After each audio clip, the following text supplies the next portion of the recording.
Hey, how's it going? So today I'm coming to you with day number 10 of my 30-day video challenge.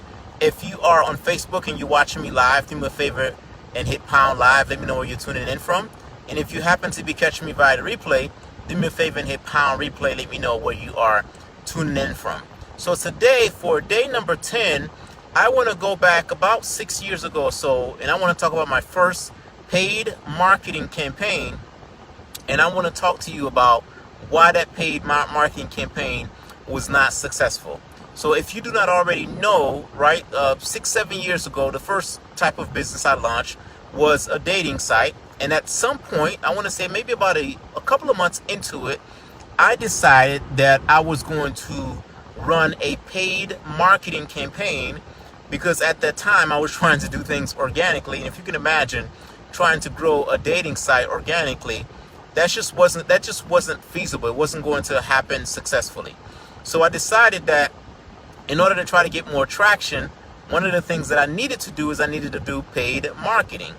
And the paid marketing that I decided to do is I decided to partner with a bunch of different networks, a bunch of different dating networks at that time. And what these dating networks were doing is they were essentially just promoting each other. So what do I mean? It was as if there's 30 different dating sites. An individual can go on that dating site, and when a person go on that dating site, hey, good day, Angel.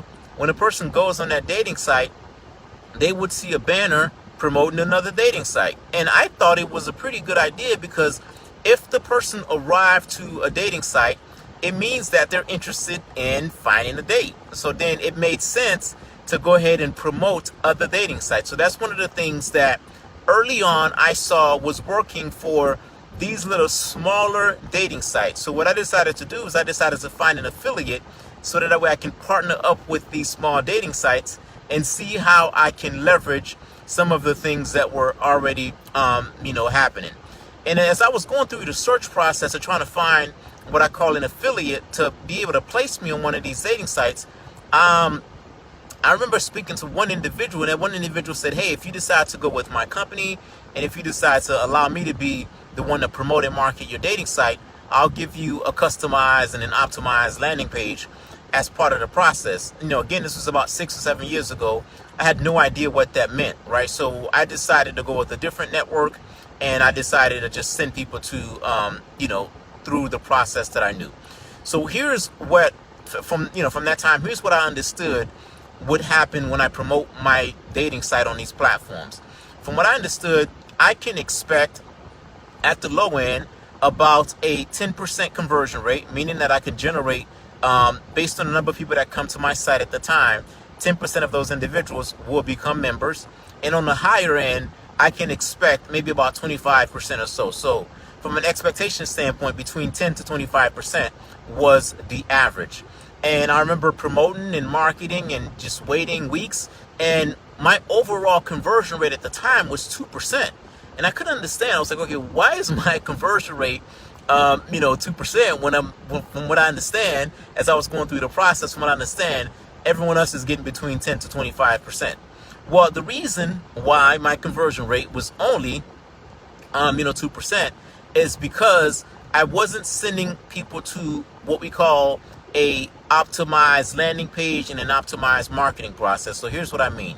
I was sending people to my website at that time. My website was about dating, and it was about dancing. And when someone arrived there, and instead of them having the ability and the option to just do one thing, they had the ability and the option to look at, 30 different categories of music. And they had the option to go to the About Us section. They had the option to go to the Home option. They just had the option to do so many different things. And at that time, I didn't know that. And the issue is that creates confusion. So what I should have done instead is I should have sent them to, hey, are you looking for, a dating site that's about dance, and you want to go ahead and find the right person? Okay, start the application process now. So start the sign up process.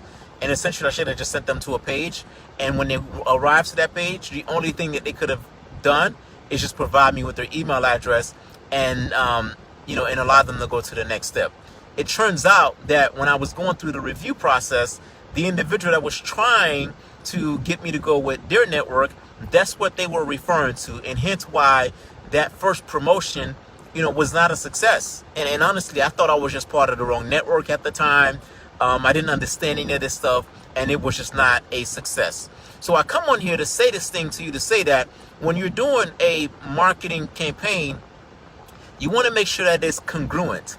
The individuals that you desire to ascend and to make the next step with you, their attention is very valuable. Meaning that if they're interested in the thing, give them the ability to take the next step with the thing. Don't send them to a traditional website whereby they can get confused, whereby they can look at the home tab, the about us tab, the contact us tab. You don't need all of that as part of a marketing process, right? As part of a marketing process, when you gain attention from a platform, it could be social media, it could be a banner, it could be a radio. When you gain attention and someone is interested based on whatever it is that you talk about in your ad, make sure that when they go to the next step of your process, that is congruent with the ad that they saw, and make sure that from a point of focus standpoint, that there's only one thing that they can do as part of the next step. So that's a glimpse of my first paid marketing process, which is about, again, 6 or 7 years ago. And that's the thing that I didn't do properly, that I didn't do correctly. I wanted to come on live and kind of just share that with you here today. So that's it. That's all I have for you today. I'll see you in the next one.